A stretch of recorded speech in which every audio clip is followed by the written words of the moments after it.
Hello students, continue with our topic on discharge of contract. Today we will be discussing about the next modes of discharge. We've already discussed the performance, lapse of time, mutual consent and breach of contract. Today we will be discussing that how they are discharged by the operation of law or due to the subsequent impossibility or the illegality of the act that has been promised under the contract.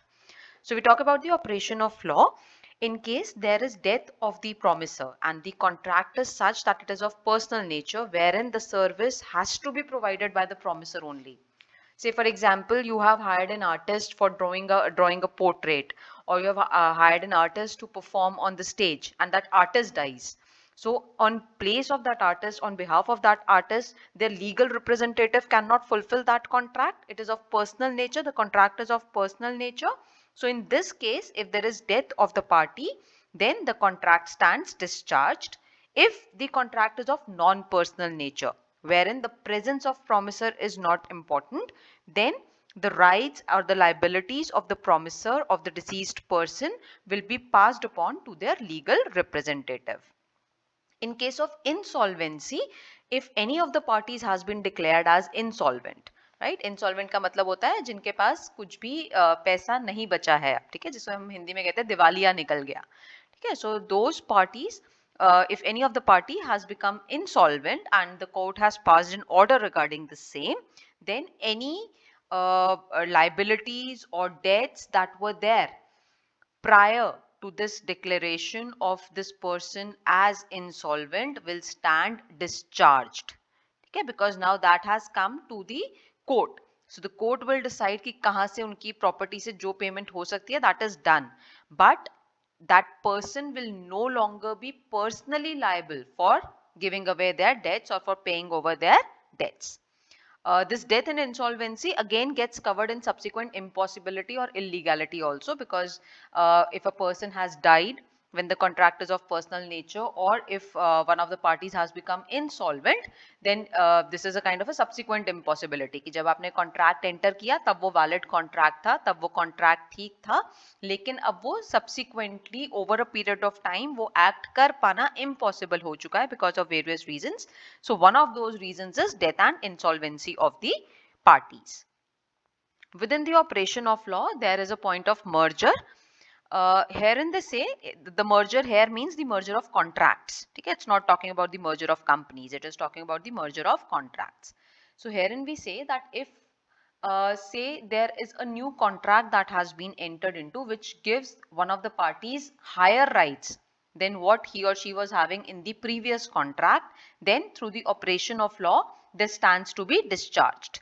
Right? It is similar to when there is the novation or the alteration of the contract. Let us take an example. Say I have taken a car on hire basis. ठीक है, मैंने किसी company से या किसी individual से उनकी गाड़ी किराए पर ले रखी है, से 10 दिन के लिए, 15 दिन के लिए, and I am paying the money for that. I am paying rent per day for that car.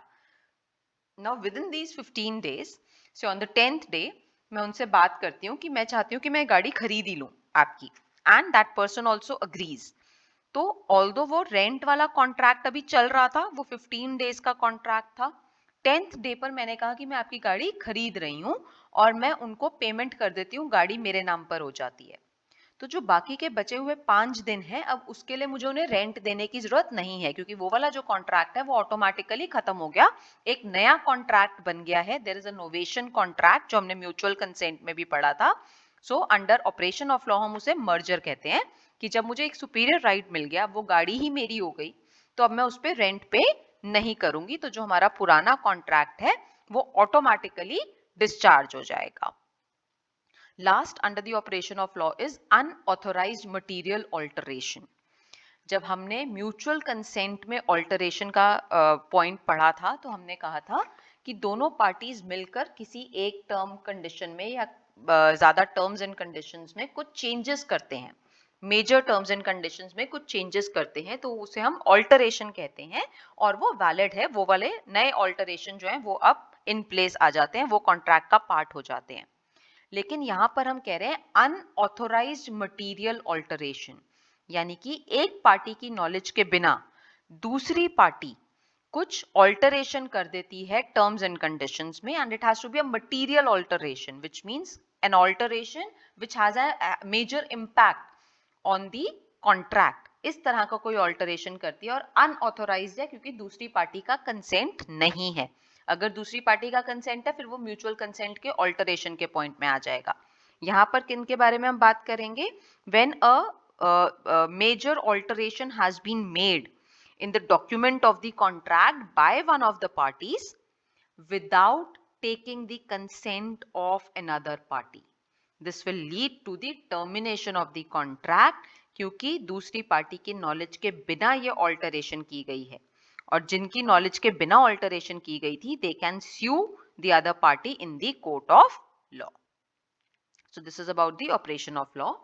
Now we will move on to the last point under the discharge of contract, which is through the subsequent impossibility or the illegality of the contract. जब हमने void contracts की बात की थी तब भी हमने इसके बारे में पढ़ा था और हमने कहा था कि अगर जब आपने contract enter किया है उस समय पर सब कुछ ठीक था, उस समय पर everything was fine in the contract, लेकिन उस कॉन्ट्रैक्ट के एग्जीक्यूट होने से पहले पहले, कंप्लीटली एग्जीक्यूट होने से पहले पहले वो चीज इम्पॉसिबल हो जाती है या इलीगल हो जाती है, तो वो कॉन्ट्रैक्ट वॉइड कॉन्ट्रैक्ट हो जाता है बिकॉज ऑफ सब्सिक्वेंट इम्पॉसिबिलिटी और इलीगैलिटी। तो डिस्चार्ज ऑफ कॉन्ट्रैक्ट में भी हम वही कह रहे हैं कि अगर कॉन्ट्रैक्ट एंटर होने के बाद there is something which has become impossible or unlawful, then the contract will become void and it will stand discharged. उस केस में कोई भी पार्टी जो है वो रिस्पॉन्सिबल उसके लिए नहीं होगी। ठीक है, इसका इम्पैक्ट क्या होता है जो हमने वॉइड कॉन्ट्रैक्ट्स में पढ़ा था कि फर्स्ट थिंग कॉन्ट्रैक्ट डिस्चार्ज हो जाएगा, कॉन्ट्रैक्ट वहीं पर खत्म हो जाएगा। सेकेंड, कॉन्ट्रैक्ट के डिस्चार्ज होने के बाद ये देखा जाएगा कि क्या किसी पार्टी को अभी तक ऑलरेडी कुछ फायदा इस कॉन्ट्रैक्ट के अंडर मिल चुका है, कोई एडवांटेजियस पोजीशन में है, तो वो उसे वापस रीस्टोर कर देंगे। They will have to come back to their original position. इसमें if you remember we took an example also कि हमने कोई आर्टिस्ट को हायर किया है फॉर स्टेज परफॉर्मेंस, लेकिन स्टेज परफॉर्मेंस जिस दिन होनी है उससे पहले पहले ही वो बीमार पड़ जाते हैं, उन्हें बेड रेस्ट बोल दिया जाता है, तो दे कैन नॉट परफॉर्म, ही और she can not perform on the stage, और हम उन्हें एडवांस ऑलरेडी 50,000 रुपीज का दे चुके हैं। तो अब इसका इम्पैक्ट क्या होगा? कॉन्ट्रैक्ट तो डिस्चार्ज हो गया, we can not force that person to come and perform, क्योंकि हम 50,000 रुपीज ऑलरेडी एडवांस दे चुके हैं। So this person is in an advantageous position, वो ऑलरेडी उनको कुछ फायदा कॉन्ट्रैक्ट के अंडर मिल चुका है। That 50,000 this person will have to return back. जिन्होंने बुक किया था उनका स्टेज शो उन्हें रिटर्न करने होंगे। And the last point, the last impact is that इसमें आप डैमेजेस क्लेम नहीं कर सकते हो, क्योंकि इसमें किसी भी पार्टी का कोई फॉल्ट नहीं है। जब कॉन्ट्रैक्ट एंटर किया गया था तब सब कुछ ठीक था, लेकिन something which is not in your control, because of that it has become impossible or illegal, तो इस वजह से कॉन्ट्रैक्ट खत्म हो रहा है। so you cannot ask for any damages to be paid.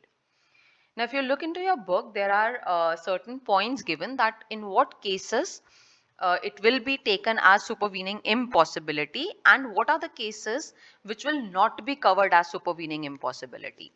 तो पहले हम देखते हैं क्या क्या चीजें कवर होती हैं सब्सिक्वेंट इम्पॉसिबिलिटी में। पहला, डिस्ट्रक्शन ऑफ सब्जेक्ट मैटर, जिस चीज के लिए आपने कॉन्ट्रैक्ट में एंटर किया है वो डिस्ट्रॉय हो जाती है without the fault of any of the parties, तो कॉन्ट्रैक्ट जो है आपका वो डिस्चार्ज हो जाएगा।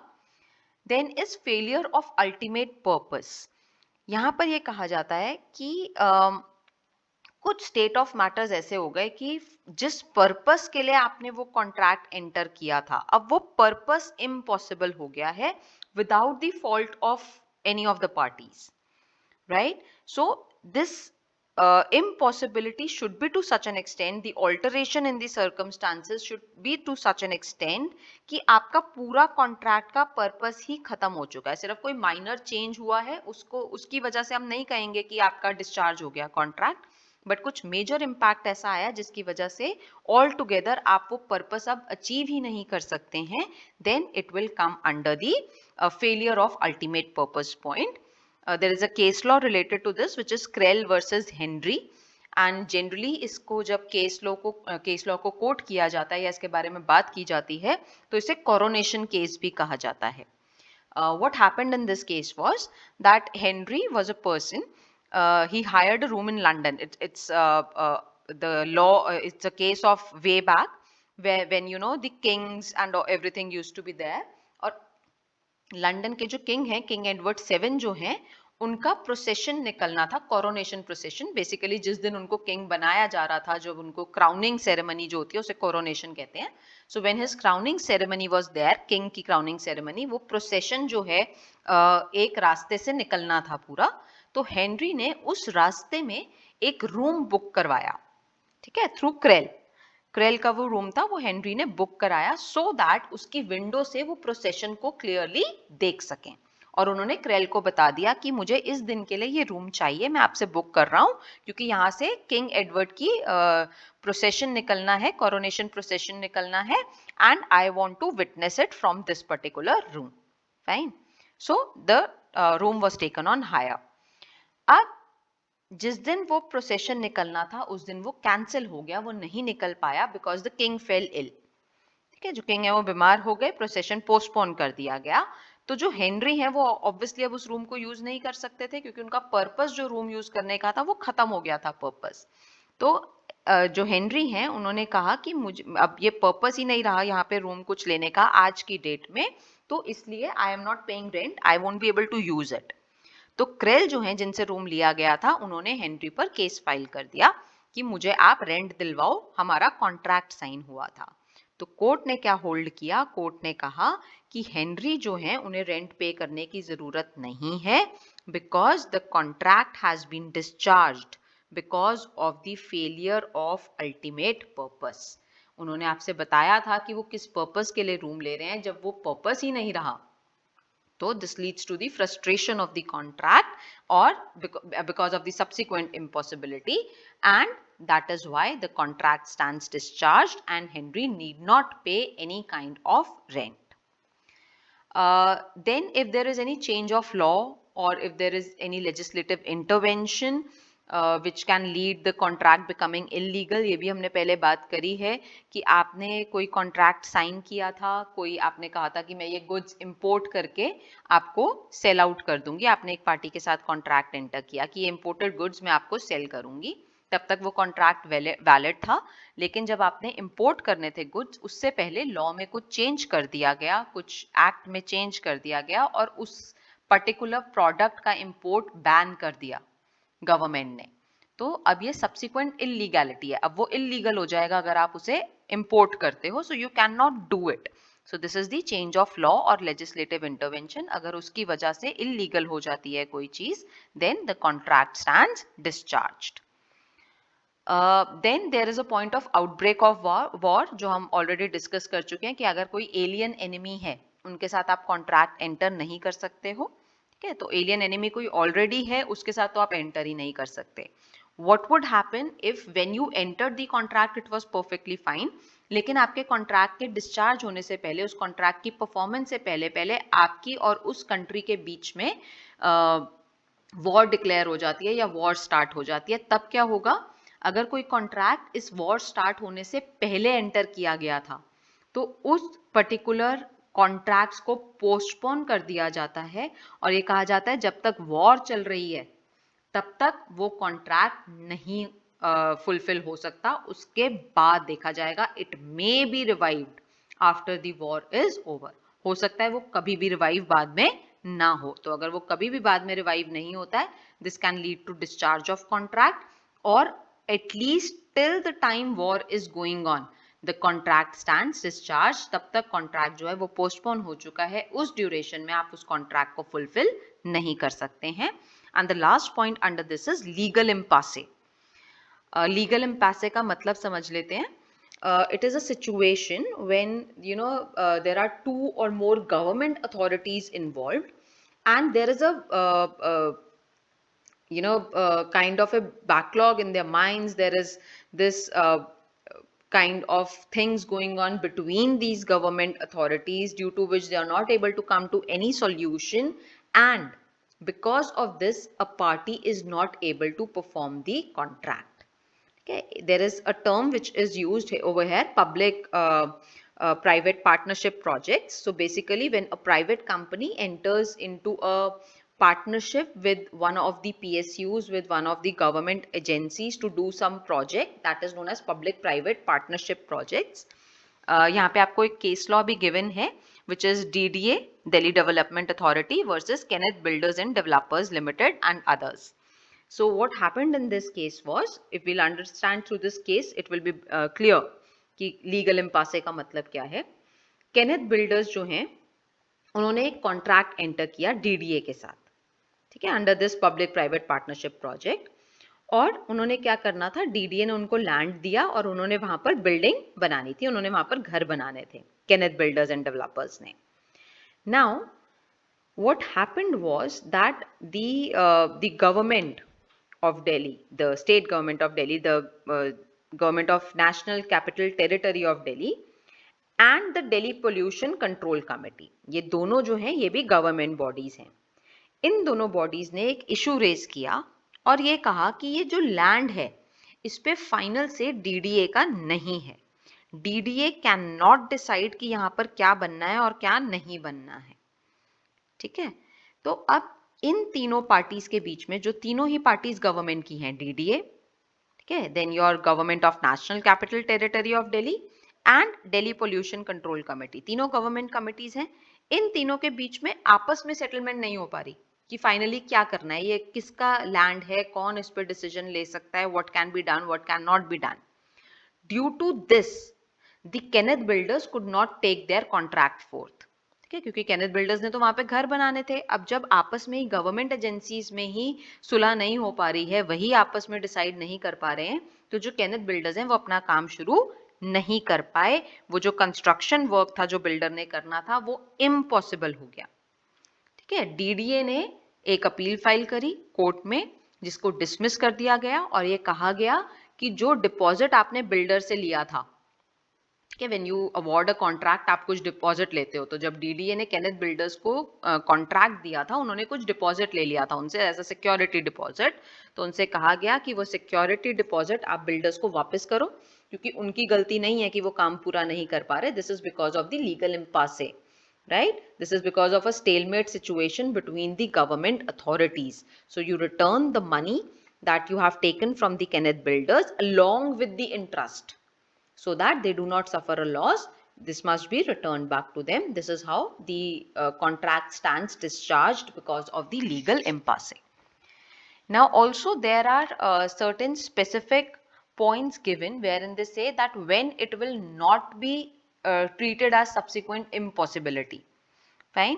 तो वहां पर वो क्या कहते हैं, अगर हम बेसिक क्रक समझें, बेसिक अंडरलाइंग प्रिंसिपल समझें कि परफॉर्म करना डिफिकल्ट हो गया है, आपको उसमें लॉस ज्यादा हो रहा है, आपका प्रॉफिट मेकिंग उसमें कम हो गया है over a period of time, contract enter करने से कॉन्ट्रैक्ट को एग्जीक्यूट करने के बीच में, या लॉकडाउन्स हो गए हैं, ठीक है, या कोई तीसरी थर्ड पर्सन है जिन्होंने अपना काम पूरा करना था, उन्होंने नहीं पूरा करके दिया. इन सब वजहों से कॉन्ट्रैक्ट डिस्चार्ज नहीं होता है, ठीक है. Let us take an example. If say I entered into a contract for supplying certain goods, ठीक है, मैंने कहा था कि मैं 100 यूनिट्स इस गुड्स के सप्लाई करूंगी at the rate of 10 rupees per unit, ठीक. जब मैंने कॉन्ट्रैक्ट एंटर किया था तो जो मेरे मेकिंग चार्जेस आते थे इस एक यूनिट के, वो 6 रुपए आते थे. तो इसका मतलब हर यूनिट पे मुझे 4 रुपए का प्रॉफिट होता था. अब जब तक मुझे वो गुड्स बनाने थे और देने थे, तब तक मटेरियल का प्राइस बढ़ गया, ठीक है, रॉ मटेरियल का प्राइस बढ़ गया. तो जो मेरी 6 रुपए की कॉस्टिंग आ रही थी बनाने में, वो अब 9 रुपए की आने लग गई, या वो 11 रुपए की आने लग गई. मैंने तो उनको कहा है कि 10 रुपए में मैं आपको पर यूनिट में दूंगी, प्रोडक्ट सप्लाई करूंगी. अब मेरा रॉ मटेरियल की कॉस्ट या मेरी जो पूरा प्रोडक्ट को बनाने की कॉस्टिंग है वो ही 11 रुपए हो गई. इसका मतलब मुझे लॉस हो रहा है. इसे हम कहते हैं कमर्शियल इम्पॉसिबिलिटी है. Why? Because I have to do things at a loss. इसमें मेरा कोई प्रॉफिट नहीं होगा. तो कमर्शियल इम्पॉसिबिलिटी है या कमर्शियल हार्डशिप है अगर मुझे 10 रुपए में ही वो सामान पड़ रहा है और 10 रुपए में ही मैं बेच रही हूँ, नो प्रॉफिट नो लॉस पे, या बहुत मार्जिनल प्रॉफिट पे मुझे 9 रुपए का सामान बनाने में पड़ रहा है और मुझे 10 रुपए में बेचना पड़ रहा है क्योंकि मैं ऑलरेडी कॉन्ट्रैक्ट एंटर कर चुकी हूँ. ये सब कमर्शियल इम्पॉसिबिलिटीज हैं. लॉ कहता है इन चीजों की वजह से, इन रीजंस की वजह से आप ये नहीं कह सकते कि कॉन्ट्रैक्ट डिस्चार्ज हो गया क्योंकि इम्पॉसिबल हो गया। This is not impossible. ठीक है, यहाँ पे सिर्फ यह है कि आपका प्रॉफिट कम हो गया या आपका प्रॉफिट नहीं रहा, तो दिस इज कमर्शियल इम्पॉसिबिलिटी। ये सब्सिक्वेंट इम्पॉसिबिलिटी के पॉइंट के अंडर कवर नहीं हो सकता है। फाइन। सिमिलरली लॉकडाउन्स हो गए, लॉकआउट हो गया आपकी फैक्ट्री में, स्ट्राइक हो गई है फैक्ट्री में, ठीक है, सिविल डिस्टर्बेंस हो गई है, कुछ राइट्स हो गए हैं, उन वजहों से आप कॉन्ट्रैक्ट को थोड़ा सा डिले कर सकते हो after having a mutual consent with the other party, but you cannot altogether discharge the contract. Fine. Similarly, if there is a default of third person due to which you are not able to perform the task, तब भी आप discharge contract को नहीं कर सकते हो। इसका क्या एग्जाम्पल होगा थर्ड पर्सन का? say I entered into a contract with one of you that I'll be supplying you 100 units of goods, fine, of a particular good. और वो 100 यूनिट्स मैं कहाँ से लेती हूँ? मैं मैन्युफैक्चरर से लेती हूँ। मैं उससे, मुझे पता है कि किसके पास मिलते हैं, कौन बनाता है, मुझे पता है, मैं उसके पास जाकर के ले लूंगी। अब मैं जब उसके पास गई तो मुझे पता लगा उस मैन्युफैक्चरर ने वो बनाना ही बंद कर दिया है, या वो मैन्युफैक्चरर वो सामान नहीं बना रहा है अभी at present point of time. बाकी मार्केट में वैसे बन रहा है लेकिन वो मैन्युफैक्चरर नहीं बना रहा। तो मैं ये नहीं कह सकती आपसे आकर कि मैंने तो उनसे लेकर आपको देना था, अब वो बना नहीं रहे तो मैं नहीं कर सकती इस कॉन्ट्रैक्ट को पूरा। आई कैन नॉट से this, right? So if the impossibility is due to the default of a third person, the promisor cannot escape from their liability. They will have to fulfill their promise under the contract. Now there is a very peculiar situation that we are facing nowadays, which is related to COVID-19, especially जब आपके lockdowns हुए थे COVID-19 के time पे, first lockdown and second lockdown, उस time पे ऐसे बहुत सारे केसेस हुए होंगे कि आपने कॉन्ट्रैक्ट एंटर किया हुआ था लेकिन आपको रॉ मटेरियल नहीं मिल पाया, आपको सप्लाईज नहीं मिल रही हैं, या फैक्ट्रीज को शट डाउन कर दिया गया, इसलिए आप अपने कॉन्ट्रैक्ट्स फुलफिल नहीं कर पाए। ठीक है, जो लोग हैं वो अपने कॉन्ट्रैक्ट्स को फुलफिल नहीं कर पाए। So now what will be the impact on such contracts? ठीक है, अभी भी इस पे पूरी क्लैरिटी नहीं है because such kind of a situation has nowhere been entered into the law. कहीं पे भी एक्ट में, लॉ में स्पेसिफिकली मेंशन्ड तो नहीं है इसके बारे में। लेकिन अगर हम इसी पॉइंट को देखें, सब्सिक्वेंट इम्पॉसिबिलिटी और इलीगैलिटी, यहाँ पर क्या कहा जाता है कि आपको ये देखना है कि क्या ये चीजें फोर्सिएबल थी, क्या आप इन्हें पहले से जज कर सकते थे, कहीं कोई सेल्फ इंड्यूस्ड चीज तो नहीं है, यानी कि अपनी गलती की वजह से कोई चीज तो नहीं हो रही, क्या कोई ऐसी चीज है जो मैनेजेबल है।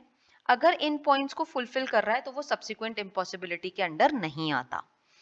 अब अगर हम कोविड-19 सिचुएशन की बात करें तो ये फोर्सिएबल नहीं थी, nobody expected that such a thing is going to happen. Self induced भी नहीं थी, किसी ने खुद से तो लॉकडाउन नहीं लगवाया, it was imposed by the government of India. Manageable situation भी वहां पर नहीं थी, सिर्फ आपके जो एसेंशियल कमोडिटीज थी उनको खुले रहने की इजाजत थी, बाकी सबको बंद कर दिया गया था। So it was not a manageable situation.